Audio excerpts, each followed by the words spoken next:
He hadn't laughed since the war, until her simple words at dinner made him laugh again. There is a kind of silence that lives inside a person, not the quiet kind, not the peaceful kind, the kind that sits heavy in the chest and never fully goes away. Gerald had been carrying that silence for almost 50 years. He was 58 years old, a retired factory worker from a small town in Tennessee, the kind of man who fixed things around the house without being asked, and never left food on his plate. His neighbors thought he was a good man. His daughter Renee knew he was a great one, but even she would tell you honestly that something about her father had been missing for as long as she could remember, something that she never quite had a name for, until the night it came back. Gerald had served in Vietnam, 2 tours. He went in at 18 years old, barely old enough to shave, and came back at 21 looking like a man who had seen the inside of something no human being should ever have to see. He never spoke about it, not once. Not to his wife before she passed, not to Renee, not to the few old army friends he still exchanged cards with at Christmas. Whatever happened over there stayed over there, sealed up tight, and that was that. What his family did know, what anyone who spent time around him could feel, even without knowing the reason, was that he had changed. Not in the way people say someone changed and mean it lightly, really changed. The young Gerald, the one his older sister Dorothy still talked about at family reunions, had been the funniest person in any room he walked into. The kind of person who could make a whole church pew shake with quiet laughter during a sermon. The kind whose jokes weren't mean, or clever, or trying too hard. They were just true. He saw the funny side of everything, naturally, the way some people are born with perfect pitch. That person did not come home from Vietnam. The man who came home was still kind, still hardworking, still present, in his way. But the laugh, the real, full, helpless, caught off guard kind, was gone. His smile stayed. A thin, polite version of it anyway. But the laugh had packed up and left without a forwarding address. And over the years, the family stopped noticing its absence the way you stop noticing a piece of furniture that used to be in the corner. Renee grew up learning to read the room around her father.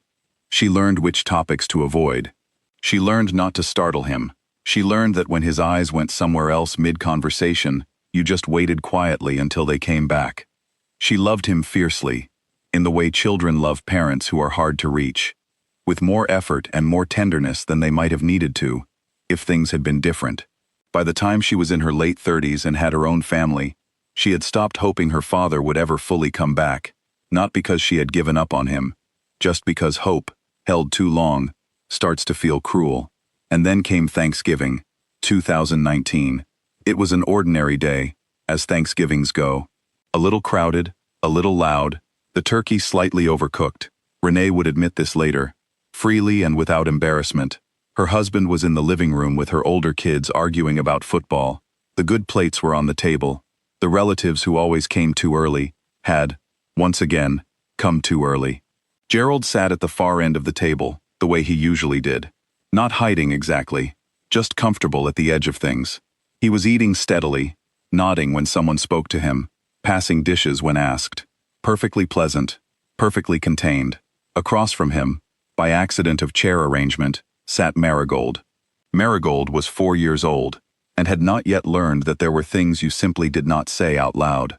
She was the youngest of Renee's children, small for her age, with enormous serious eyes, and the kind of confidence that only children who have never been embarrassed yet can carry.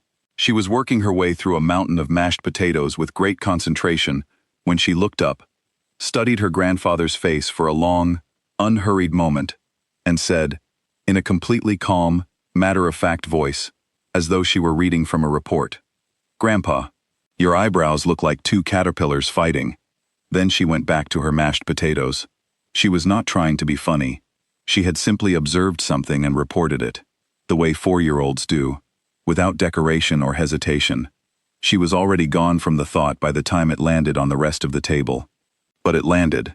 The table went quiet, not the uncomfortable kind of quiet, but the suspended kind, the half-second, where everyone is waiting to see what happens next. Renee looked up from her plate. Her husband stopped mid-sentence in the living room doorway. Even the 2 cousins who had been bickering about something entirely unrelated turned their heads. Gerald looked at Marigold, then he looked down at the table. His mouth twitched, his shoulders moved, once, like something was trying to get out. And then, it got out. He laughed. Not a polite laugh. Not a chuckle. Not a smile stretched into a sound. A real laugh. The kind that comes from somewhere deep and arrives before you can decide whether to let it. The kind that bends you forward. The kind that, once it starts, cannot be reeled back in. He laughed until his eyes watered, and he had to put down his fork.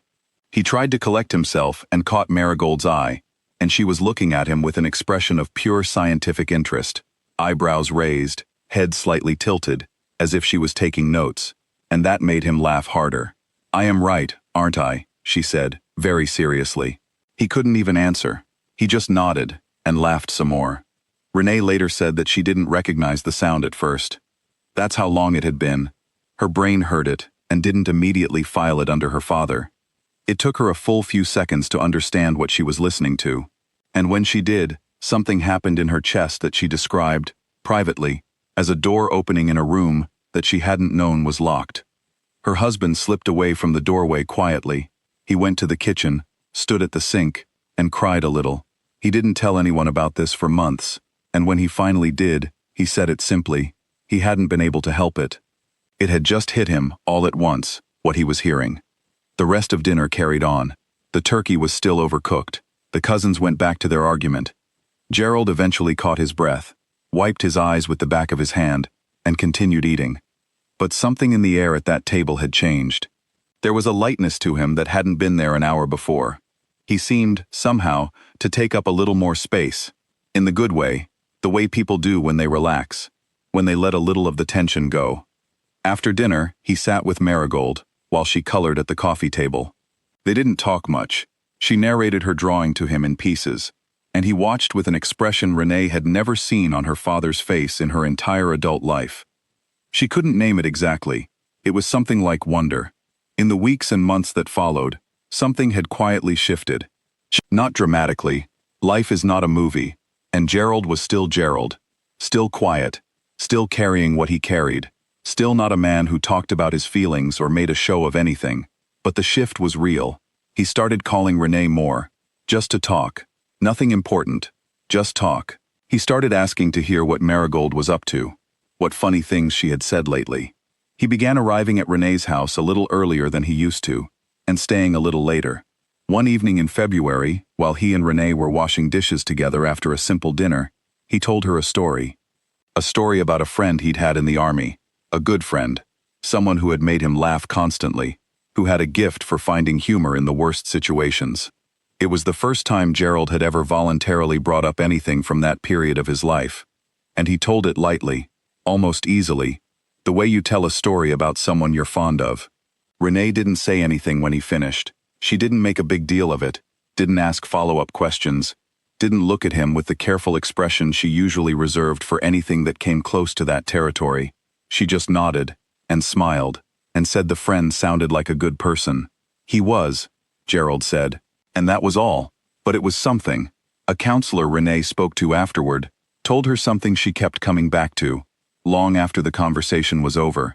She said that sometimes, the things we carry for decades get sealed up so completely that formal efforts to reach them, therapy, conversation, time itself, can't find the way in. Not because those things don't work, but because the door is defended.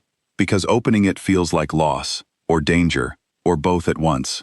And then sometimes, something completely unguarded finds the door. Something with no agenda, no weight, no expectation attached to it, and it just pushes it open. Without even trying.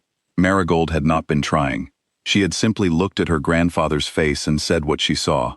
She had not been trying to heal him, or reach him, or give him anything. She was 4 years old, and wanted mashed potatoes, and had caterpillars on her mind, but she had seen him. Fully, simply, without any of the layers of careful management that the rest of the family had built up around him over decades. She looked at him the way children look at things, directly, without judgment, without history, and for one helpless, undefended moment, he had looked back. Christmas, that same year, Gerald arrived at Renee's house with 2 pies and a poinsettia, which was already an improvement over previous years. He hadn't even taken off his coat when Marigold came running from the other room, grabbed his face in both small hands, and stared at him with tremendous seriousness. "The caterpillars are still there," she announced. "They live there," Gerald told her, without missing a beat. She considered this, nodded once as if filing it away, and ran back to whatever she'd been doing. Gerald was already laughing, the real kind, quiet but full, before he'd even made it through the front door. Renee watched from the hallway. She didn't say anything. She didn't need to. There are moments that don't need commentary, that exist entirely on their own, that ask nothing of you, except to witness them. Her father still carried what he carried. She knew that.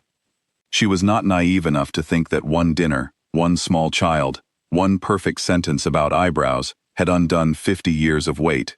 That is not how it works. He still had quiet days, still had the eyes going somewhere else moments, still was not, and would never be, the unburdened young man who had stepped off a bus before she was born. But something had found its way back, something small and essential and very old, something that had been locked away so long that the family had stopped looking for it. A laugh, his laugh, the real one. It came back because a little girl told the truth about his eyebrows. And sometimes, that is exactly enough.